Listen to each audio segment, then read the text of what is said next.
헌법재판소 판결로 조기 대선이 치러지게 됐습니다. 그렇다면 우리는 꼭 소상공인 손실보상 소급 적용을 말해야 합니다. 소상공인이 원하는 손실보상이 무엇이고 현재 손실보상이 어떻게 거론되고 있는지 현황을 정리해 드리겠습니다. 정보가 곧 돈입니다. 돈이 되는 정보, 여의도 정보맨 지금 바로 시작합니다. 자, 앞으로 소상공인 지원 정책들이 계속 나올 거기 때문에 여러분 아직 구독 안 하신 분들요, 구독하시고 정보 매일매일 받아보셔야 됩니다. 자, 이런 기사가 뜨네요. 파면 후 중소기업 소상공인 단체들이 폐업이 급증하고 있으니 경제 살리기에 힘써달라라고 오늘 발표를 했고요. 소상공인 업계들이 정치권이 국민통합 통해 경제 살려달라라고 이야기를 했습니다.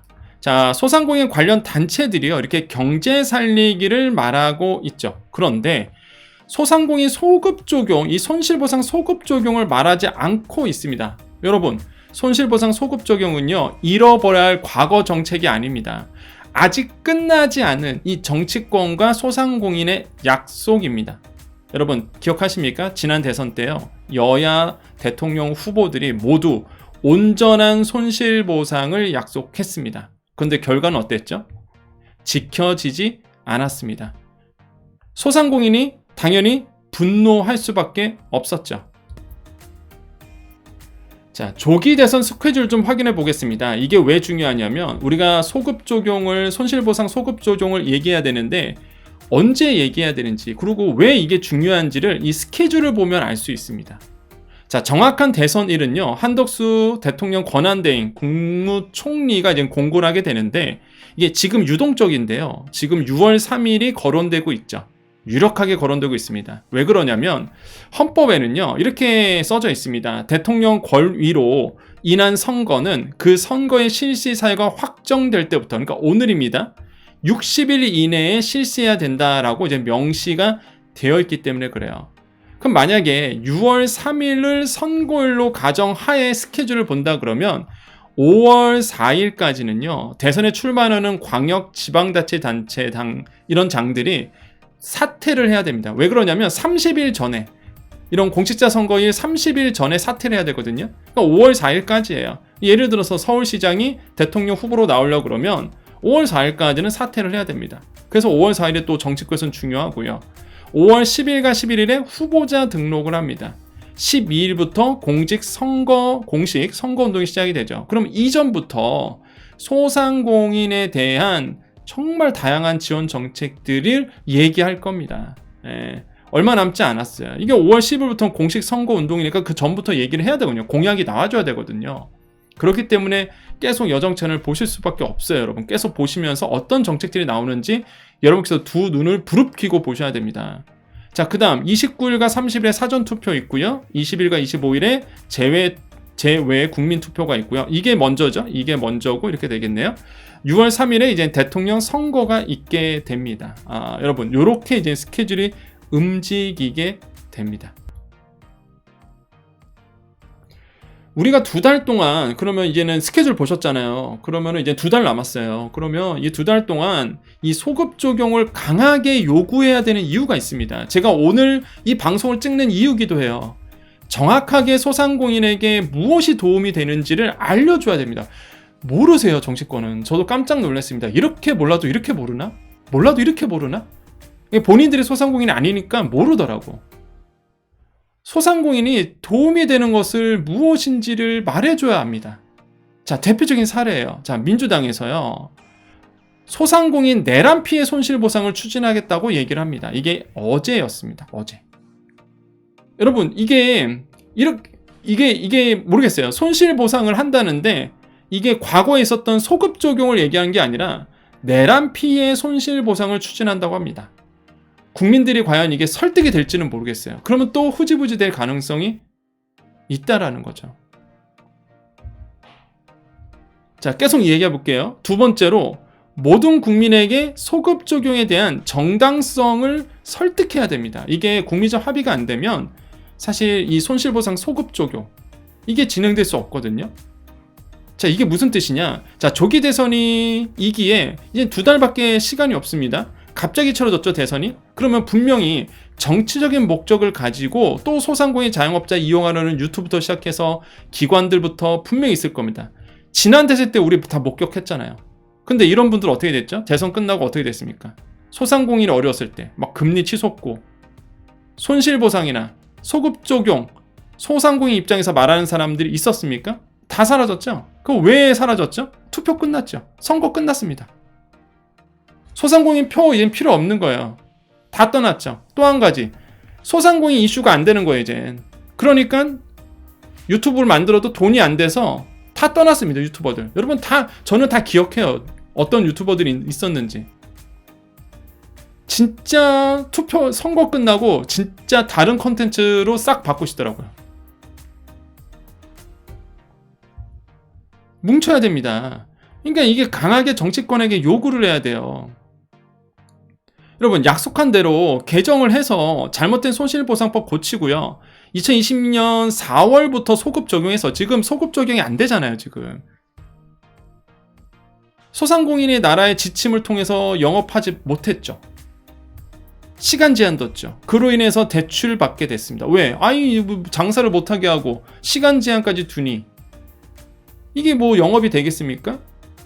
나갈 돈은 생기고, 나갈 돈은 고정비다 보니까 나갈 돈, 뭐 그렇다고 해서 뭐 가게 주인들이 세를 안 받아갔어요? 다 받아갔잖아요. 그럼 소상공인 분들은 뭐예요? 어쩔 수 없이 대출 받게 됐죠. 대출 모르시는 분들도 그 당시에 대출을 처음 받으신 분들 꽤나 많았습니다. 그런데 금리가 높아졌어요, 점점. 이자가 이자를 부르게 됩니다. 이게 악순환이 돼버렸죠. 또 대출 연명하게 되고, 이제는 그 고리를 끊어내야 됩니다. 저는 이걸 말씀드리고 싶은 거예요. 이 결코 무리한 요구가 아니라는 거죠. 손실보상법의 취지에 맞는 요구이고요. 이거는 정당한 요구입니다. 뭉쳐서 이번 대선을 통해서요, 소상공인이 정당한 대우를 받을 수 있도록 같이 힘을 써갔으면 좋겠어요. 여러분, 여정채널과 함께 하셨으면 좋겠습니다. 아까도 말씀드렸어요. 수많은 유튜버들, 소상공인이 돈이 안 되니까 다 떠나갔습니다. 뭐 경제 컨텐츠 만들기도 하고요. 여러분 다 기억하시잖아요. 예, 이제는 선거 끝났죠. 이제는 소상공인 표 필요 없죠. 그 다음에 이제는 소상공인 이슈가 안 되니까 컨텐츠 만들어봤자 안 보니까 이제는 소상공인 얘기 아무도 안 하죠. 그래서 다 보니까 경제 얘기하고 있더라고요. 근데 정작 저는 경제평론가인데 경제 얘기를 안 합니다. 계속 소상공인 편에서 소상공인 정보만 들었어요. 네, 저는 경제평론가입니다. 대학에서 강의해요. TV조선. 저는 정치색이 없습니다.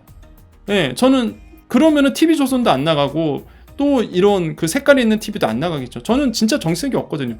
방송국도 알아요. 저는 그냥 경제 얘기만 하니까. 네, 경제 얘기만 합니다. 오히려 저는 소상공인 편에서 계속 소상공인 얘기했거든요. 오히려 경제 얘기를 안 해죠.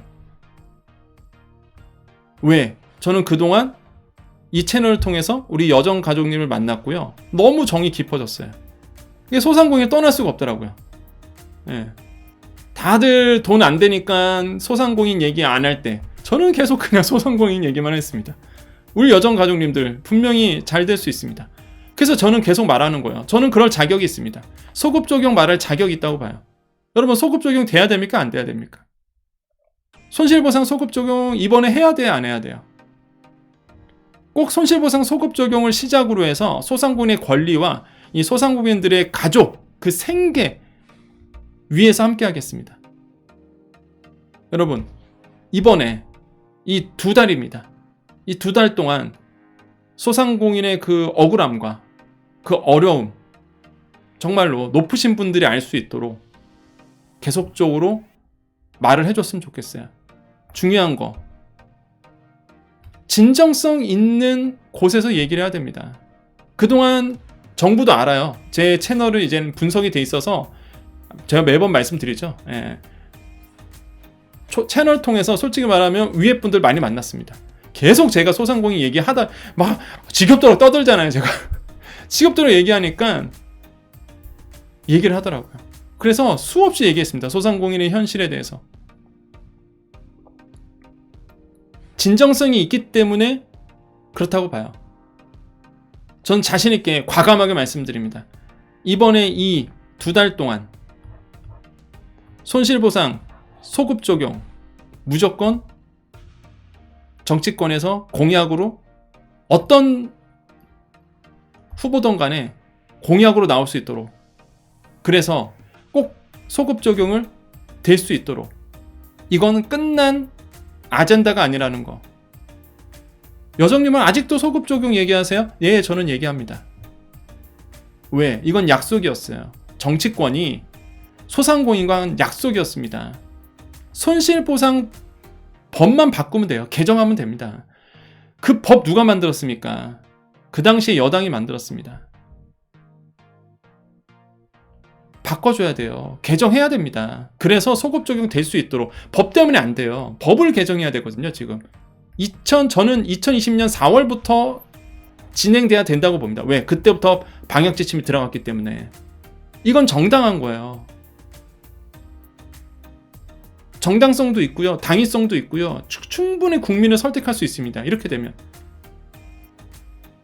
꼭 이번에 손실보상 소급 적용이 될 수 있도록 우리가 같이 노력을 했으면 좋겠습니다. 계속 소상공인 관련돼서 정보 드리지만 저는 계속 더 소급 적용에 대해서 얘기를 할 겁니다. 저한테는 끝난 문제가 아니에요. 그렇다고 제가 받는 것도 아닙니다. 저는 소급 적용 손실보상 대상자도 아니에요. 근데 여러분의 억울함을 너무 잘 알기 때문에, 여러분이 어떤 고통을 당했고, 여러분 그동안 여정채널과 수많은 소상공인과 대화하면서 여러분의 그 진짜 대출이 이어지는 그 악순환의 고리를 옆에서 봐오면서 그 고리를 끊어내려 그러면, 아니 더 바라는 것도 아니잖아요. 영업 환경이 나빠서 내가 영업을 못해서 피해를 받는 거? 그럼 내가 감수해야죠. 그런데 대출의 그 시작, 빚의 시작이 언제부터 됐습니까? 온전한 손실보상이 안 됐기 때문에 그때부터 대출 받기 시작한 거거든요. 사실상 제가 봤을 땐 그렇습니다. 이게 온전한 손실보상이 됐었다 그러면 이 정도까지의 소상공인이 정말 절벽까지 가진 않았을 것 같아요. 여러분 함께 해주십시오. 꼭 이번에 손실보상 소급 적용이 어떤 정치이든 간에 공약사항에 들어갈 수 있도록 같이 우리 힘을 썼으면 좋겠습니다. 오늘 정보 여기까지입니다. 네, 또 여정채널 처음 오신 분들이 저 사람은 뭐하는 사람이길래 저렇게 소상공인에 대해서 얘기하는 거야? 뭘 알고 떠드는 거야? 그러실까봐 저는 뭐 자신있게 말씀드립니다. 저는 경제평론을 하고 있고요. 대학에서 학생들 가르치고 있고요. 수많은 방송에서 고정방송을 하고 있습니다. 그냥 가서 한두 번 가는 게 아니라 고정방송하고 있는 게 이 정도입니다. 한국경제. 나라방송이에요. KTV, KBS, 연합뉴스, YTN, SBS, 법률방송, 고정방송하면서 경제에 대해서 이야기하고 있습니다. 저는 자신있게 말씀드려요. 소상공인 분명히 어렵습니다. 이대로 놔두면 안 됩니다. 도와줘야 됩니다. 그래서 제가 일부러 말씀드리는 거예요. 만약에 저를 설득할 수 있으면 소상공인 왜 도와줘야 돼? 안 도와줘도 돼. 뭐 소상공인만 국민이야? 라는 의견이 있으시면 저랑 한번 토론 배틀 한번 했으면 좋겠습니다. 왜 소상공인이 도와줘야 되는지 그 이유부터 그동안 얼마나 그 코로나 시대를 거치면서 얼만큼의 고통을 받았는지 그 팩트로 데이터를, 정량적인 데이터를 보면서 설득시켜드리겠습니다. 그게 잘못됐다는 게 아니야. 모르기 때문에 그런 거거든요. 소상공인이 이해가 없는 게 모르기 때문에 그래요. 그게 잘못된 게 아니라 설득을 시켜줘야죠. 그래서 이제 손실보상 소급 적용이 온전하게 이루어질 수 있도록 하는 과정, 그 과정을 해야 되겠죠. 오늘 정보 여기까지입니다. 네, 우리 여정 가족님들 남으셔서 인사하겠습니다. 제가 또 손실보상만 얘기하면 또 막 이렇게 흥분해요. 그래서 제가 최대한 이제 약간 다운시켜서 좀 얘기를 했습니다. 그래서 일부러 좀 썼어요. 예, 막 말만 하면은 너무 흥분할까봐 좀 진정시키려고 조금 정리를 해봤습니다. 굉장히 어려운 상태입니다, 지금. 왜 그러냐면, 제가 왜 이렇게 자꾸 강조하냐면, 제가 어제도 그랬지만은 방송 나가서 그 트럼프 대통령의 관세 25% 때려 맞았죠. 그 되게 심각한 문제거든요, 사실. 우리 눈에는 지금 안 보이지만 이게 관세라는 게 이제 결국에는 우리나라의 제품이 수출에 대한 둔화가 이루어진단 말이에요. 그동안 우리가 수출로 먹고 살았는데 그나마 버틴 게 수출 때문이었습니다. 에이 여정님 수출하고 나 무슨 상관이에요? 나는 수출도 안 하는데. 그게 아니라 달러를 벌어왔단 말이에요, 그동안. 그 달러 벌어온 거에서 우리가 돈이 뿌려지는 상태였는데 이 달러 벌어온 것까지도 막혀버리면은 답이 없어요. 지금 내수가 안 되거든요. 우리나라 지금 소비가 완전히 막혀있는 상태거든요. 수출 북미 시장이 우리 입장에서는 정말 큰 시장입니다. 중국 다음으로 가장 큰 시장이거든요. 근데 걔네가 관세 때리겠대요.